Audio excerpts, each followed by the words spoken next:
Recorded Books presents a Griot audio production of God Don't Play by Mary Monroe.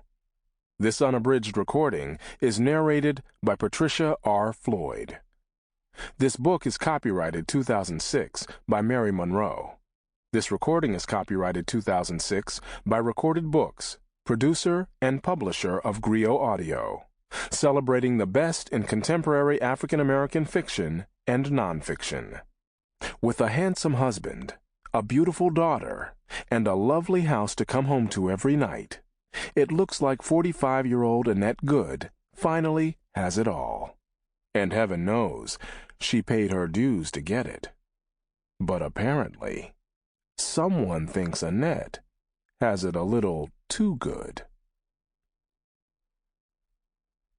And now, God Don't Play. Chapter 1. My worst nightmare began with a black snake in a cute envelope.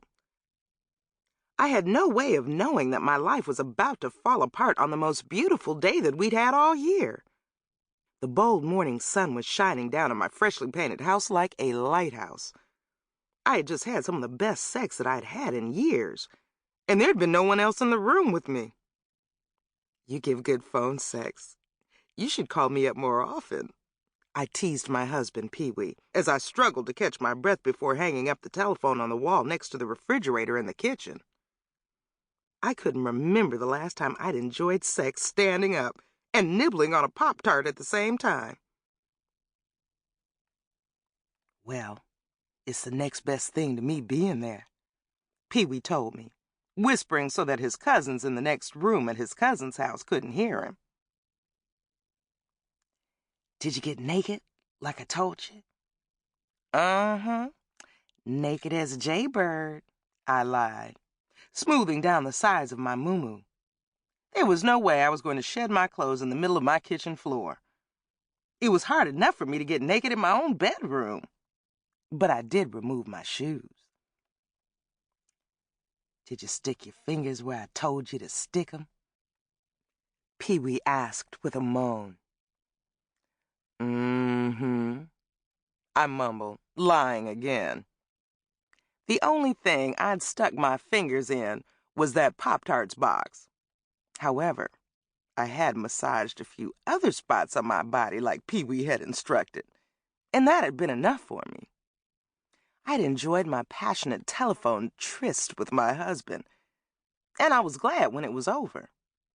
Not only did I feel downright ridiculous doing some of the things to myself that he'd ordered me to do, but I'd started getting cramps in my legs, and I wanted to clean myself up and put on some fresh underwear.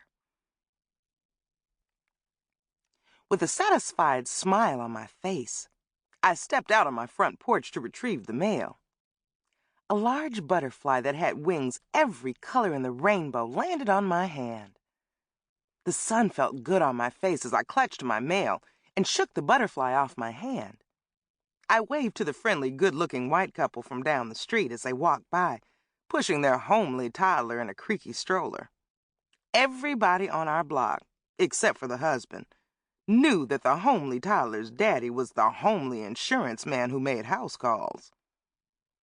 A large, light-skinned man that I didn't recognize, with his black hair in large pink foam rollers, waved to me from a shiny black Lincoln that was cruising down the street.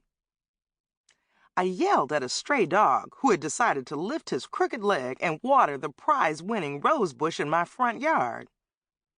My biggest concern that day was trying to decide what to do first: get my nails done, go shopping, do the laundry, or treat myself to lunch at one of my favorite restaurants. I was in a frivolous mood, so I didn't want to do anything that was too serious, like go pay bills or visit my fussy parents. But the bizarre uproar that I was about to face would cancel everything else that I had planned to do on that beautiful Saturday. From that point on, my life would never be the same again. What happened to me on this day would haunt me for the rest of my life, because it was the beginning of the end for me in some ways.